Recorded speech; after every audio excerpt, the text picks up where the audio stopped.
Hello and welcome. My name is Amy Nix, and if you have never visited my channel before, today's video is going to be addressing parents in particular. A while back I made a video at the request of some of my younger viewers. There are people who were still of minor age, living at home with their parents and still financially dependent upon their parents, who would ask me questions. How do I get my mom to let me use reusable cloth menstrual pads or menstrual cups, or how do I get my mom to understand, etc. And I made a video answering that question, how I felt that young people should respectfully approach their parents to open that conversation. And then it was suggested, well, why can't you just post a video that would help the parents and answer some of their questions? So today, that's what this video is going to be. So I'm going to assume that you are a parent whose child has asked you if they can use reusable menstrual products of some sort, and they're called a lot of different things, but basically what it boils down to is cloth reusable menstrual pads or menstrual cups. There are other things out there, but those are the two main ones, and so that's what I'm going to focus on for you. And what I will do is try to answer the questions that I think a parent who has not heard of these things might have, and whatever reservations you might have about saying yes to this. So I'm hoping that you'll find this informational and helpful, and I'm going to start by showing you some cloth reusable menstrual pads and talking to you about where you can get them, how you care for them, how they're different from what you might think they are, etc. So let's get into those first. As I was editing this, I realized it made a lot more sense to go ahead and talk about menstrual cups first. So before I get into pads and all the many aspects of those, I'm going to take a couple of minutes here and demonstrate a menstrual cup and what those look like and how they are used. I'm going to demonstrate for you here a menstrual cup. This is a Lunette menstrual cup, and I have relatively small hands, and this is the large size that is typically advised for women over 30 or for women who have had a child delivery. They've delivered a baby. So this is the size and the look of the product. It is made out of medical grade silicone. The vast majority of menstrual cups are made from medical grade silicone. There is one notable exception, which is the Maluna brand, which is manufactured in Germany, and those are made from thermoplastic elastomer, which is also a surgical grade polymer material, so that there is no allergic response risk, that sort of thing. And if your daughter is asking to use a menstrual cup, these are an alternative to tampons. Conventional tampons absorb, whereas the menstrual cup collects fluid. And the benefits to that are manifold, really. I have a video that I've made, and I'll put a link to that down in the description if you'd like to view it, about what we know about tampons and how we know that they are not particularly good for us. They're not necessarily the healthiest way to go. And so if you have a daughter or a family member who is requesting to use a menstrual cup, I'm going to talk to you a little bit about how they work. However, there are also many videos here in the channel if you want more information. The basic way that a menstrual cup works is that you will fold the menstrual cup. This is just a typical punch down fold, and so this is the way that it would insert.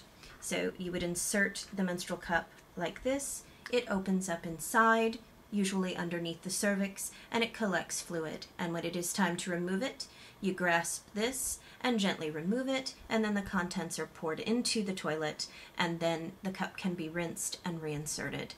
The wonderful thing about menstrual cups is that they do not carry the TSS risk that tampons carry, because they do not absorb, they do not leave fibers inside the body. And you can wear them for much longer than you can wear a tampon. You can wear one of these for up to 12 hours, depending on your flow. After 12 hours, however, even if the cup is not at capacity, it needs to be removed so that the fluid can be disposed of, and you have a fresh insertion, for the same reason you don't want bacterial growth. However, these are much safer in the bacterial growth regard than tampons. In addition to that, many people who find tampon use very uncomfortable, which is also common amongst young ladies, these can be a more comfortable alternative, not to mention the environmental impact. So if your daughter approaches you about a menstrual cup, this is the kind of product that she is talking about. I have many videos to answer many questions about menstrual cups, so you can please browse through that if you have any more questions. And I'm also happy to answer any questions that you will leave in the comments section. I check the channel as frequently as I can, and I promise that I will answer any questions that you leave there regarding this, or at least refer you to a link that will answer that question for you. They come, again, in many shapes, many brands, many sizes, and I have several recommendations. But this is a Lunette, and I generally recommend the Lunette for beginners for a variety of reasons. So the menstrual cup, that's the product that your daughter's asking for, if that's what you're hearing about. The most common reusable menstrual product that people are switching to today is the cloth reusable menstrual pad. And cloth reusable menstrual pads, which we just refer to as cloth pads most of the time, you may see them referred to on the internet as mama cloth, which is a common name that came from the cloth diapering community. You may see them referred to as amps, which is alternative menstrual products, or rumps, which is reusable menstrual products.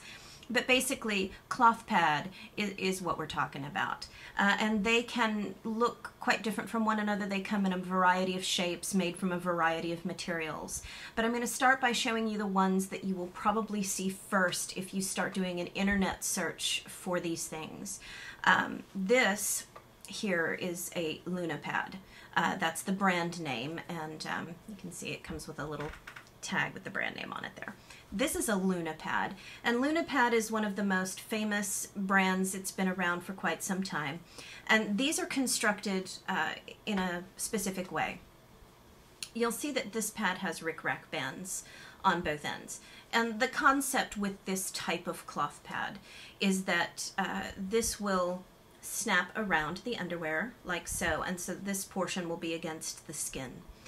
And then there are these absorbent liners that you insert into these rickrack bands, like such. This is that you can get these kinds of pads made out of various materials. The Lunette pads materials are fairly good quality, and so the idea is that you would wear this snapped around the underwear, and then when this becomes soiled, you take it out, fold it up, and put in a clean one. That is a very common. I refer to these as base and liner types because you have the base and then you have these liners that you put in and change out periodically. Another brand name that is made that same way, this is from another company that makes a similar product. This is a Schoon Organics pad, and it's made the same way, where this would snap around the underwear like this. And then you have these little pockets on each end. And this is basically t-shirt jersey material. And what this one is, rather than a single layer, is it is a tri-fold piece of cotton. And they're all organic cotton, which is what the Schoon company is famous for, is their organic products. Now, both of those are high quality products, and you can know for certain that, you know, they have good manufacturing standards, that sort of thing. But my recommendation also is that you look into some other kinds of cloth pads because they tend to be more cost effective. One of the things when I first switched over to cloth pads that I noticed was sticker shock on the two types of pads that I just showed you. In my opinion, in my view, and from my household, I found them extraordinarily expensive. These run to be about $16.99, so 17 bucks a piece for these. And for your daughter to have a sufficient set to be comfortable, she will need at least 6. She'd probably need at least 6 of these bases and quite a few more of the liners that are inserted. So after that, I'm going to show you the other type of pads. So these are the base and liner types, and they're the most commonly found on the internet. But I'm going to show you the other type, which is the type that most of us who use cloth for a very long time get into, and they are referred to as all-in-ones, and I'd like to show you those next. Okay, so now these are not your great-grandmother's cloth reusable menstrual pads. They tend to be quite pretty. They come in a variety of shapes and sizes and lengths, and the all-in-ones are my personal favorite. They are, I think, I don't know because I don't have numbers, but my affiliation with the cloth pad community, I have noticed that the all-in-one type of pad is the most commonly used. They're quite easy to use. They are very easy and non-fussy to care for, and so I'm going to show you a few of the kinds that I have. This one is a very typical type that you will see. The manufacturer of this particular pad is no longer in her shop. She left her shop to spend more time with her family. So unfortunately this particular pad is no longer available, but pads of this nature with the hourglass shape are quite common in the cloth pad community. And you can see that this cloth pad still looks relatively brand new, and it's been over a year. The life of a cloth menstrual pad, according to people who have had some wear out on them, is about 5 years. So if you purchase one of these pads for your daughter, you can anticipate that for at least 5 years it will be functional and fully operational. And what you'll find is that there's a soft topper material that's absorbent, and on the inside of the pad there are absorbent layers that are sufficient for whatever level of flow. They will be advertised as a heavy flow, a moderate flow, a light flow, a liner, etc. And they snap around the underwear like this, if I can do it. They snap around the underwear like this, and so this part, the fleece in the back, which is water resistant, will go down next to the underwear, and the pretty print will be up towards the skin. And this is quilter's cotton, which is a very common topper. You also get other shapes. This is a variation. This one is from a shop called Hidden Glen Handmaids, and it also has a cotton top and a Winpro fleece backer, which is extremely water resistant, so it won't leak. And it works the same way. And then you get into other shapes. This one I just wanted to show you is more of an overnight. So you know how when you have disposable pads, you have the shorter maxi pad length, and then you have overnight pads which are longer, and it's the same in the cloth pad universe. This is a 13-inch overnight pad that has got crushed velvet. It's a very soft topper, which keeps the skin feeling pretty dry in my experience, and this is typical for overnight use. And has much more absorbent layers because it is an overnight and equipped to deal with a larger amount of fluid. And this one is another one that was just handmade by a viewer of the channel and a friend from the Facebook group that she made. It's rather whimsical, and you can see that it's been made with a longer section in the back for overnight use, and just some wonderful fleecy material on the back. So they come in different shapes, they come in different sizes, and you can shop for, or your daughter can shop for the types that you think will serve her best. Now that I've shown you what they look like, I hope you can understand that we're not looking at Little House on the Prairie reverting to folding up toweling in our petticoats. They really are quite comfortable. They're extraordinarily well constructed, and they are more than sufficient to handle menstrual needs. They do not leak, that sort of thing. Now, I have a channel full of videos to answer quite a few questions, and I'm going to put links to several of the pertinent ones down in the description of this video. So if you have some other questions that I don't cover, there are some videos down below. The one that I would really like for you to view is 5 common questions for people who are new to cloth pads.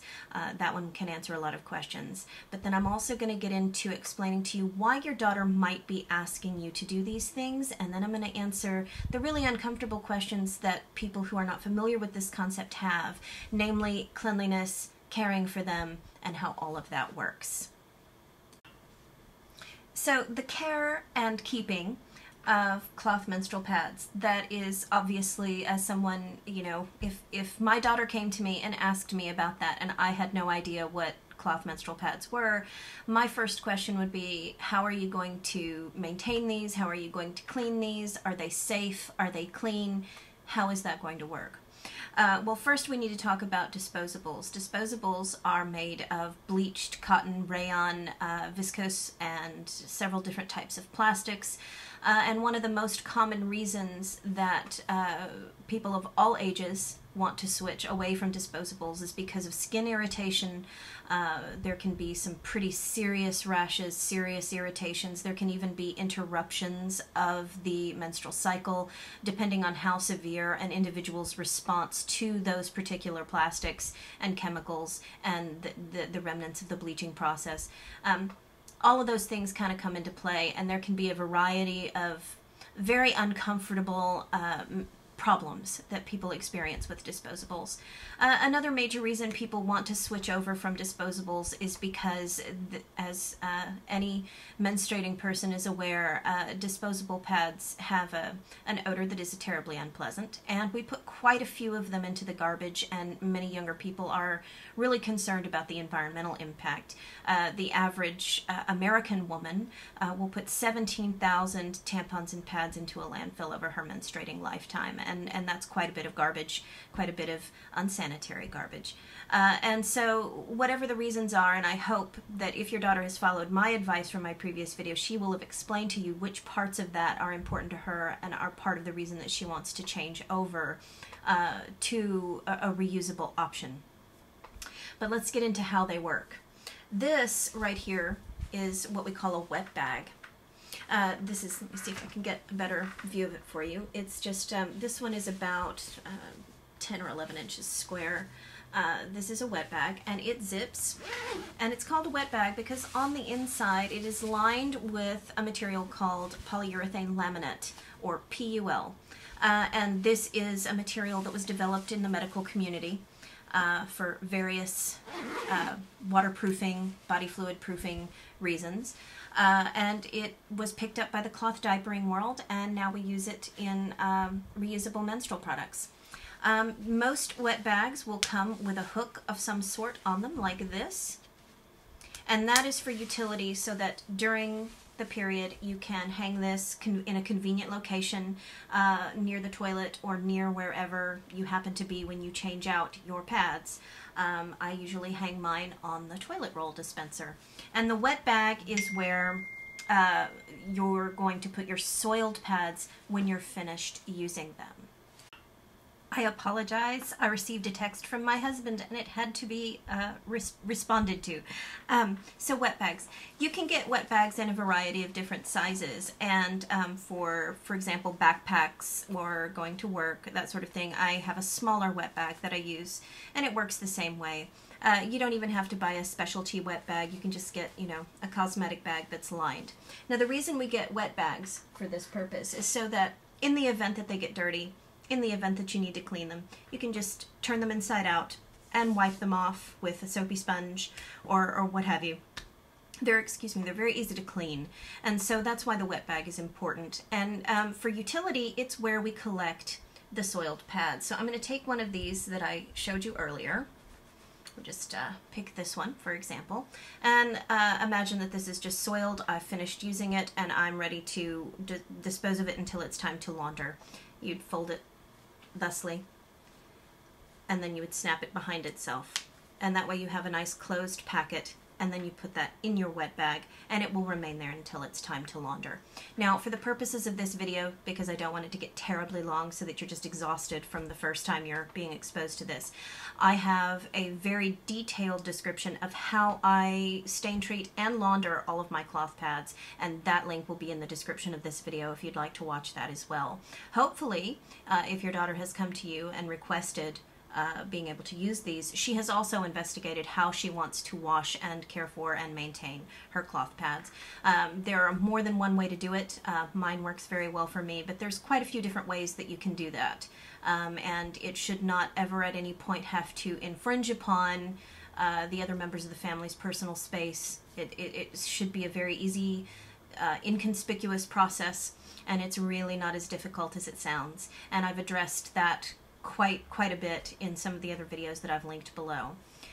The one crucial thing to know is that no, cloth pads are not dirty. They are not bacterially messed up, you know, and that, I think that's the very common misconception for people who haven't really investigated it, is that the first thought process you have is that if you have gotten fluids on one of these cloth reusable menstrual pads, how in the world can you have faith that they will be clean, that they will be hygienic, that they will be good for the person to continue using? And the simple fact of the matter is they are much cleaner, and the ones that are made from 100% natural fibers can actually be boiled and sterilized if that's the way you want to go. However, that is absolutely unnecessary. Cloth pads do get cleaned, absolutely, all the way 100% through, and even though I have pads now that are almost 2.5 years old, they are not even remotely they're not problematic at all. In fact, I don't have stains on any of mine, which is also part of the process that I discuss. If you are concerned about the health aspect, all I can do is reassure you, as a woman who has been doing this for quite some time now, that they are much cleaner. They cause much fewer problems. I used to have chronic UTIs, and those were directly related to disposable pad use. And I don't have that anymore with cloth pads. Cloth pads are, in fact, a cleaner, more hygienic, and much less aggravating to the skin method of menstrual care. And so I hope that you will read further into that. Don't just take one person on the internet's word for it. There's quite a bit of stuff out there for you to look at if you're concerned about that aspect. In closing, what I wanted to do is just kind of address the more obvious question about beginning, is that if you decide that you're going to go ahead and help your daughter do this, how many should you buy? And my recommendation would be that you start with no fewer than 6. Because depending on, this is a question we get asked a lot, is how many do you need? And that question varies from individual to individual. It's based on flow, it's based on, how often you want to change, that sort of thing. I would recommend that you start with at least 2 overnight length pads, so that she can wash every other day rather than having to wash every day during her menstrual cycle, so that it doesn't become tedious. You can get, up to 4 or 5 overnight pads if that is something that you're financially capable and willing to do. And then I would recommend that she have at least 6 pads for daily use. And I would say 10 to 15 is a much more comfortable number. And keep in mind that, yes, there is an initial outlay of money, and I'm fully aware of that and sympathetic to it. I've discussed sewing your own, how to do that for almost free if your daughter knows how to sew, or if you know how to sew and you're willing to do that. I have multiple videos about how you can do that with materials you have already in your home, or materials that you can pick up relatively inexpensively to use. So there are many avenues of choice where the financial aspect is concerned. But once you have assembled a collection of pads for her to use, and I would say 15 regular pads and 5 overnight pads would be the maximum anyone strictly needs, then those are going to last, and I'm absolutely honest about this, they're going to last probably at least 5 years, depending on the fabric that you use. So you're looking at not ever having to buy any menstrual care products again for 5 years. So in the over time, of course, it's a net gain, budget-wise. So they are a financially advantageous choice as well. So I would say definitely start with at least 6 regular pads and 2 overnight pads, with the goal of getting up to 4 or 5 overnight pads, depending on the length of the cycle and of the period, excuse me. And I would say 10 to 15 regular day pads would be sufficient for anyone to be comfortable and not have to be constantly washing their pads during the menstrual cycle. This is not yet a mainstream choice that lots and lots of people are doing, which is probably why you're hearing about it for the first time. However, it has been one of the most remarkably health improving things that I have done, and I didn't hear about these until I was in my 30s. And I changed for a variety of reasons, which I have also discussed at length in other videos in this channel. So depending on how much you want to listen to me talk, or other people on the internet talk, there's quite a bit of information to help you make this decision with your daughter. But I promise what she's asking is not crazy. It's not an impossible thing. It's not a reversion to the 19th century and inconvenience. It really is something that is an improvement in many, many ways over the disposables that we typically use today. And so I hope you will give it some consideration if your daughter's asked for it. I would never, ever I would never be so bold as to tell someone else how to parent. But if your daughter has asked you for these things, I hope you will consider it, because I can tell you from my personal experience, it has been, not to sound terribly dramatic, it has been a life-changing, positive thing for me. So I hope you will consider it. And I hope for my young ladies this was what you were hoping that I could help your mothers with. I hope that I answered some of your questions, and please, please check out the links that I have put in the description of this video so that you can answer some of the more uncomfortable questions, and I can give you some more detailed things when you have time to peruse those. So thank you very much for watching. Subscribe to the channel if you haven't already, and if you have any further questions, please leave them in the comments and I will be happy to respond to those. Thanks very much. I'll see you again soon. Bye.